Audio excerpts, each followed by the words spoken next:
Nous sommes de retour en direct sur le plateau de TV Finance. Nous sommes le 10 mars 2026 et il est l'heure donc désormais de retrouver la rubrique de Ludovic Berthola, les échos de Wall Street. Vous le savez, inutile de le préciser, c'est une rubrique qui est enregistrée la veille.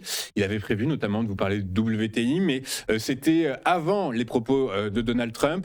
Résultat, nous n'en traiterons pas, mais par contre, on va débuter avec l'analyse technique de Microsoft. Microsoft, toute la question est de savoir si le rebond initié ces dernières séances est de nature éventuellement à porter en son sein un espoir de poursuite de la hausse, sachant que la communauté des analystes financiers reste à l'achat sur le titre. Résultat, certains même parlent de $600 d'objectif de cours. Qu'en pense Ludovic Berthola?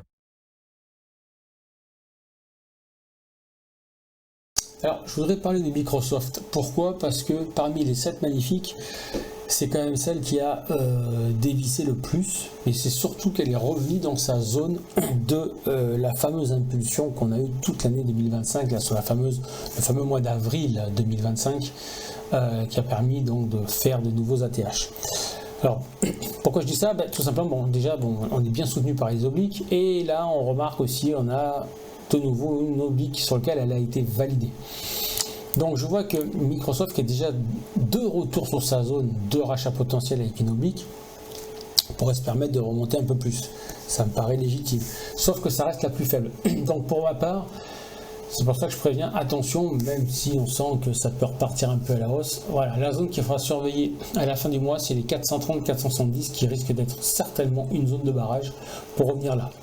Moi, Microsoft, ok pour acheter Microsoft, mais on est encore trop tôt. C'est comme je l'avais expliqué par rapport à Nvidia, par rapport à Apple, c'est encore trop tôt.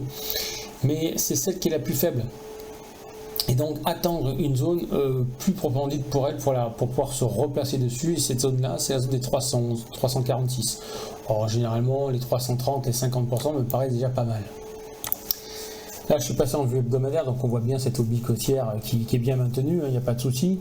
On a une zone intermédiaire, pareil, en hebdomadaire, les 355-392 qui a tenu la semaine dernière, mais surtout, ici, voilà, on a fait un avalement, donc ça permet de nous faire comprendre juste une chose, comme quoi Microsoft, sur les semaines à venir, il y a des chances, il y a peut-être possiblement un rebond sur la zone des 430 ici. Donc là, on a la zone mensuelle plus une zone hebdomadaire, donc le bas à 430, 438 risque d'être une grosse zone de blocage pour pouvoir repartir en bas. Donc très, très clairement, pour résumer, voilà, c'est pas maintenant que je me passerai dessus, mais j'attendrai principalement cette fameuse zone ici mensuelle sur laquelle il y a eu un gap en octobre, au mois d'octobre, qui permettrait de combler le gap pour éventuellement repartir à la hausse. Il leur faut un peu de liquidité. Bon, cette liquidité n'a pas été récupérée, celle-là non plus, mais déjà celle-là non, elle n'a pas été faite. Donc pour ma part, attention, je ne me passerai pas sur Microsoft maintenant.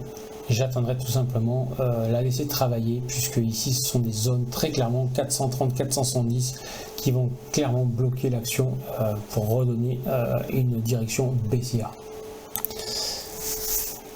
Ok, très clair. Donc on comprend le message. Le rebond observé ces dernières séances n'a pas encore suffisamment d'épaisseur pour inciter les investisseurs à plus d'optimisme sur le titre de Microsoft.